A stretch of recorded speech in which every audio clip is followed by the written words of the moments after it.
hello friends good morning आज मैं आपनालोকৰ ওচৰলৈ এটা ৰেচিপি আনিছো ৰেচিপিটো হৈছে মটৰ আৰু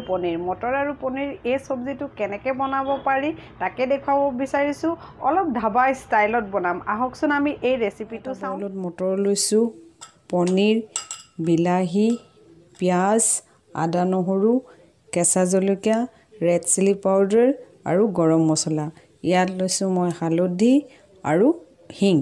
এতিয়া মই পেন গৰম হ'বলৈ দিম আৰু পেন গৰম হোৱাৰ পিছত পিয়াজ আৰু বিলাহীখিনি মই অকনমান ভাজি লম পেন গৰম হৈছে আৰু ইয়াত মই এতিয়া তেল দিম আৰু তেল গৰম হোৱাৰ লগে লগে ইয়াত মই এতিয়া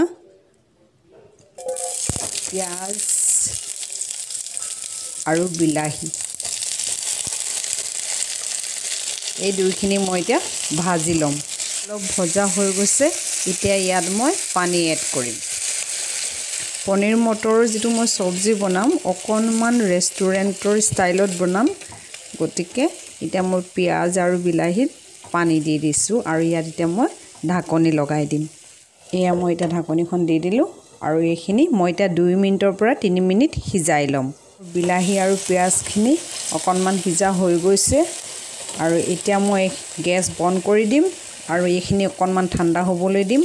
আৰু ঠাণ্ডা হোৱাৰ পিছত এইখিনি গ্ৰাইন্ডাৰ মেচিনত মই পিচি পেলেনে পেষ্ট বনাই লম এয়া এতিয়া মোৰ পিয়াজ আৰু বিলাহীখিনি অকনমান ঠাণ্ডা হৈ গৈছে আৰু মই গ্ৰাইন্ডাৰত এতিয়া দি লম আৰু মই ইয়াত দিম আদা আৰু নহৰু দুটা কেঁচা জলকীয়া আৰু দুটা শুকান জলকীয়া আৰু অকনমান নিমখ এতিয়া এইখিনি মই গ্ৰাইন্ড কৰি লম পেষ্ট খিনি ৰেডি হৈ গল আৰু এতিয়া মই পেন গৰম হ'ব দিছো এতিয়া মই ইয়াত অকমান তেল দি লম আৰু তেল গৰম হোৱাৰ লগে লগে মই ইয়াত পনীৰ খিনি ভাজি লম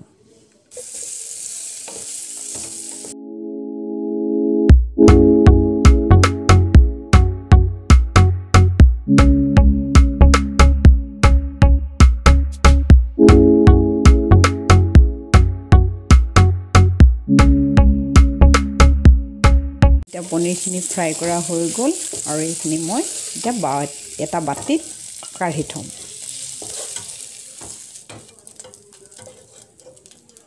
ইয়াতে মই আকৌ অকনমান তেল দিম মই জিৰা দি দিম অকনমান হিং দিম আৰু মই যিখিনি পেষ্ট বনাই থৈছো এই পেষ্টখিনি ইয়াত মই ঢালি দিম আৰু এইখিনি এতিয়া মই অকনমান ভালকে ভাজি লম এয়া এতিয়া মই ইয়াত হালধি এড কৰিম শুকান জলকীয়া পাউডাৰ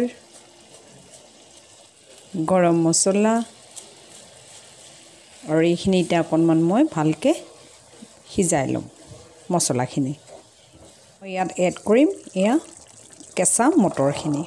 এতিয়াও সিজিবলৈ আৰম্ভ হৈ গৈছে আৰু ইয়াত মই এতিয়া ধনিয়া পাউডাৰ এড কৰিম মই প্ৰথমতে ধনিয়া পাউডাৰ দিয়া নাছিলো মই এতিয়া পিছত দিছো কাৰণ ধনিয়া পাউডাৰৰ সেন্টটো শেষলৈকে থাকিব মটৰখিনি এতিয়া সিজিছে এয়া সব ভাঙি গৈছে আৰু এতিয়া মই ইয়াত এড কৰিম পনীৰ যিখিনি অলপ নিমখ আৰু এইখিনি এতিয়া মই অকনমান মিক্স কৰি দিম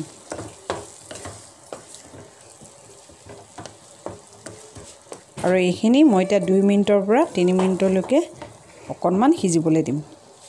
ইয়াত মই অলপ ধনিয়া পাত কাটি দিছো আৰু এয়া সবজিখিনি অলৰেডি হৈ গৈছে আৰু এতিয়া মই সাৰ্ভিং বাটিত সাৰ্ভ কৰি দেখুৱাম